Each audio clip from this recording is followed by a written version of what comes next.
Una estatua para papá. Isaac Asimov. ¿La primera vez? ¿De veras? Pero por supuesto que ha oído usted hablar de ello. Sí, estoy seguro. Si le interesa el descubrimiento, créame que para mí será un honor contárselo. Es una historia que siempre me ha gustado narrar, pero pocas personas me brindan la oportunidad de hacerlo. Incluso me han aconsejado que la mantuviese en secreto, porque atentará contra las leyendas que proliferan en torno a mi padre. Pero yo creo que la verdad es valiosa. Tiene su moraleja. Un hombre se pasa la vida consagrando sus energías a satisfacer su curiosidad y de pronto, por accidente, sin habérselo propuesto, termina por ser un benefactor de la humanidad. Papá solo era un físico teórico que se dedicaba a investigar el viaje por el tiempo. Creo que nunca pensó en lo que el viaje por el tiempo podría significar para el Homo sapiens. Sentía curiosidad únicamente por las relaciones matemáticas que regían el universo. ¿Tiene hambre? Mejor así. Supongo que tardará cerca de media hora. Lo prepararán adecuadamente para un dignatario como usted. Es una cuestión de orgullo. Ante todo, papá era pobre como solo puede serlo un profesor universitario. Pero con el tiempo se fue haciendo rico. En sus últimos años era fabulosamente rico. Y en cuanto a mí, mis hijos y nietos, bueno, ya lo ve con sus propios ojos. También le han dedicado estatuas. La más antigua está en la ladera donde se realizó el descubrimiento. Puede verla por la ventana. ¿Sí? No distingue la inscripción. Oh, claro, el ángulo es desfavorable. No importa. Cuando papá se puso a investigar el viaje por el tiempo, la mayoría de los físicos estaban desilusionados. A pesar del entusiasmo que provocaron inicialmente los cronoembudos, la verdad es que no hay mucho que ver. Los cronoembudos son totalmente irracionales e incontrolables. Solo presentan una distorsión ondulante, de algo más de medio metro de anchura como máximo, y desaparecen rápidamente. Tratar de enfocar el pasado es como tratar de enfocar una pluma en medio de un turbulento huracán. Intentaron sujetar el pasado con garfios, pero eso resultó igual de imprevisible. A veces funcionaba unos segundos, con un hombre aferrado con fuerzas al garfio, aunque lo habitual era que el martinete no resistiera.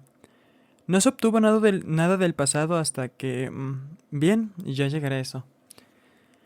Al cabo de 50 años de no progresar en lo absoluto, los científicos perdieron todo interés. La técnica operativa parecía un callejón sin salida. Al recordar la situación, no pude echarles la culpa. Algunos incluso intentaron demostrar que los embudos no revelaban el pasado, pero se divisaron muchos animales vivos a través de los embudos, y se trataban de animales ya extinguidos en la actualidad. De cualquier modo, cuando los viajes por el tiempo estaban casi olvidados ya, apareció papá. Convenció al gobierno de que le suministraran fondos para instalar un cronoembudo propio y abordó el asunto desde otro ángulo. Yo le ayudaba en aquella época. Acababa de salir de la universidad y era doctor en física. Sin embargo, nuestros intentos tropezaron con problemas al cabo de un año. Papá tuvo dificultades para lograr que le renovaran la subvención. Los industriales no estaban interesados y la universidad pensaba que papá comprometía la reputación de la institución al empecinarse en investigar un campo muerto. El decano, que solo comprendía el aspecto financiero de las investigaciones, empezó insinuándole que se pasara a áreas más lucrativas y terminó por expulsarlo. Ese decano, que todavía vivía y seguía contando los dólares de las subvenciones cuando papá falleció, se sentiría de lo más ridículo cuando papá legó a la universidad $1.000.000 en su testamento, con un codicilio que cancelaba la herencia con el argumento de que el decano carecía de perspectiva de futuro. Pero eso fue tan solo una venganza póstuma, pues años antes... No deseo entrometerme, pero le aconsejo que no coma más panecillos. Bastará con que tome la sopa despacio, para evitar un apetito demasiado voraz. De cualquier modo, nos las apañamos. Papá conservó el equipo que había comprado con el dinero de la subvención, lo sacó de la universidad y lo instaló aquí. Esos primeros años sin recursos fueron agobiantes, y yo insistía en que abandonara. Él no cejaba. Era tosudo y siempre se las ingeniaba para encontrar $1.000 cuando los necesitaba. La vida continuaba, pero él no permitía que nada obstruyera su investigación. Mamá falleció. Papá guardó luto y volvió a su tarea. Yo me casé, tuve un hijo, luego una hija. No siempre podía acompañarlo, pero él continuaba sin mí. Se rompió una pierna y siguió trabajando con la escayola puesta durante meses. Así que le atribuyo todo el mérito. Yo ayudaba, por supuesto. Hacía funciones de asesoría y me encargaba de negociar con Washington. Pero él era el alma del proyecto. A pesar de eso, no llegábamos a ninguna parte. Hubiera dado lo mismo tirar por uno de esos cronoembudos todo el dinero que lográbamos juntar, lo cual no quiere decir que hubiese podido atravesarlo. A fin de cuentas, nunca conseguimos meter un garfio en el embudo. Solo nos acercamos en una ocasión. El garfio había entrado unos 5 centímetros cuando el foco se alteró. Lo arrancó limpiamente y, en alguna parte del Mesozoico, hay ahora una varilla de acero, construida por el hombre, oxidándose en la orilla de un río. Hasta que un día, el día crucial, el foco se mantuvo durante 10 largos minutos, algo para lo cual había menos de una probabilidad entre 1 billón. ¡Cielos! ¿Con qué frenesí instalamos las cámaras? Veíamos criaturas que se desplazaban ágilmente al otro lado del embudo. Luego, para colmo de bienes, el cronoembudo se volvió permeable, y hubiéramos jurado que solo el aire se interponía entre el pasado y nosotros. La baja permeabilidad debía estar relacionada con la duración del foco, pero nunca pudimos demostrar que así fuera. Por supuesto, no teníamos ningún garfio a la mano. Pero la baja permeabilidad permitió que algo se desplazara del entonces al ahora. Obnibulado, actuando por mero instinto, extendí el brazo y agarré aquello. En ese momento perdimos el foco, pero ya no sentíamos amargura ni desesperación. Ambos observamos sorprendidos lo que yo tenía en la mano. Era un puñado de barro duro y seco, completamente liso por donde había tocado los bordes del cronoembudo, y entre el barro había 14 huevos de tamaño de huevos de pato. ¿Huevos de dinosaurio?, pregunté. ¿Crees que es eso? Quizá, no podemos saberlo con certeza. ¡A menos que los incubemos!, exclamé de pronto con un entusiasmo incontenible. Los dejé en el suelo como si fueran de platino. Estaban calientes, con el calor del sol primitivo. Papá, si los incubamos tendremos criaturas que llevan extintas más de 100 millones de años. Será la primera vez que alguien trae algo del pasado. Si lo hacemos público... Yo pensaba en las subvenciones, en la publicidad y en todo aquello que significaría para papá. Ya veía el rostro consternado del decano. Pero papá veía el asunto de otra manera. Ni una palabra, hijo. Si esto se difunde, tendremos 20 equipos de investigación estudiando los cronoembudos, con lo que impedirán progresar.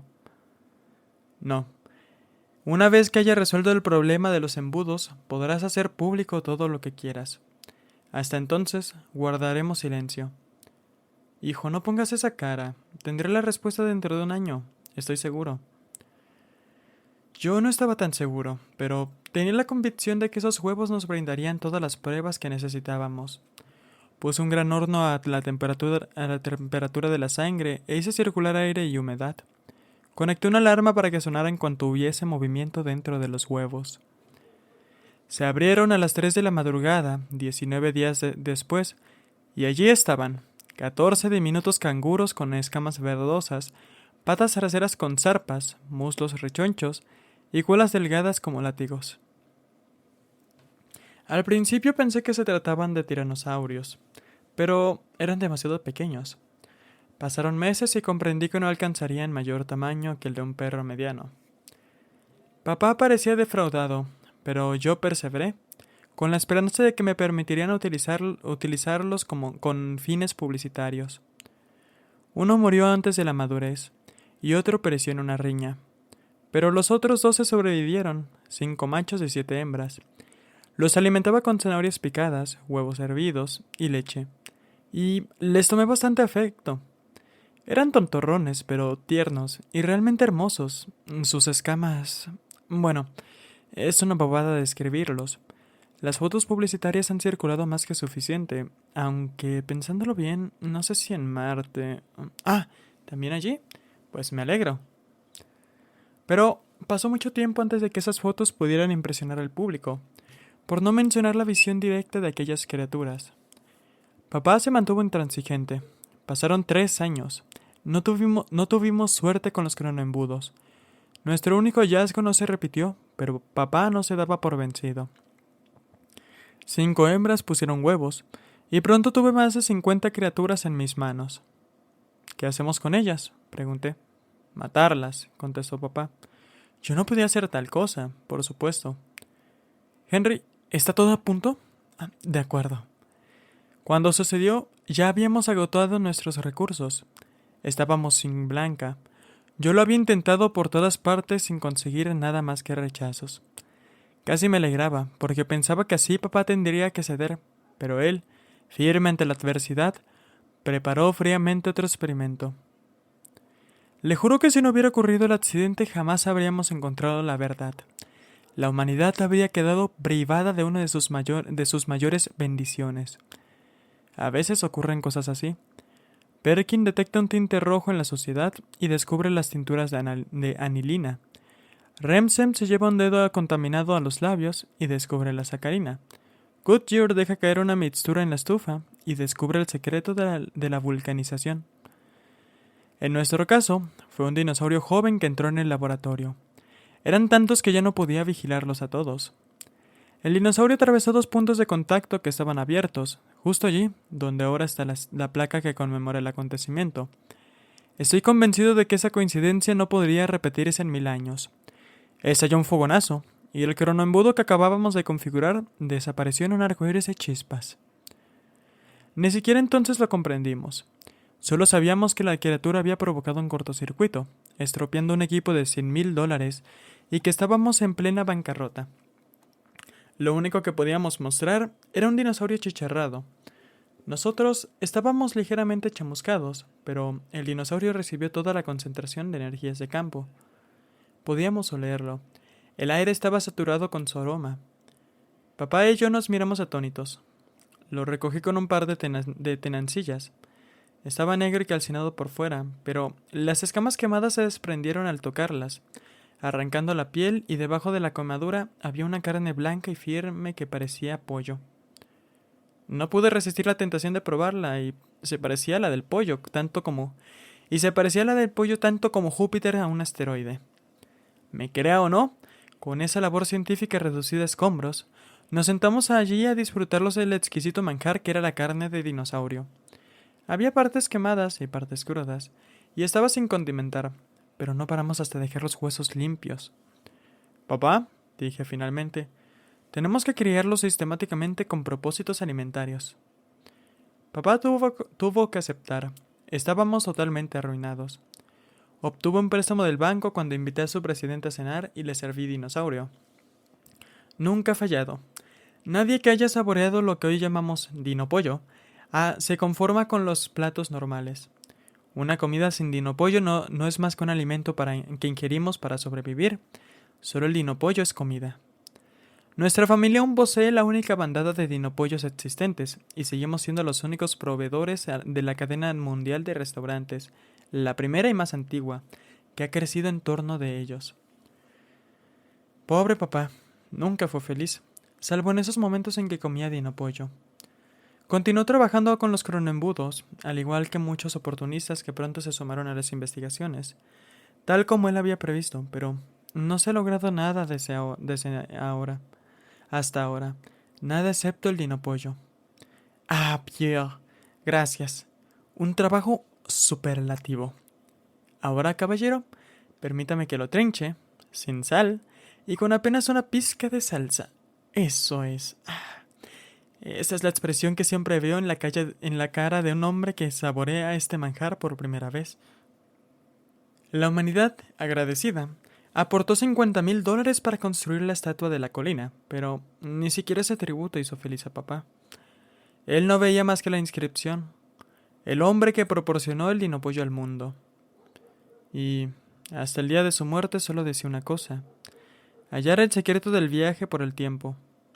Aunque fue un benefactor de la humanidad, murió sin satisfacer su curiosidad.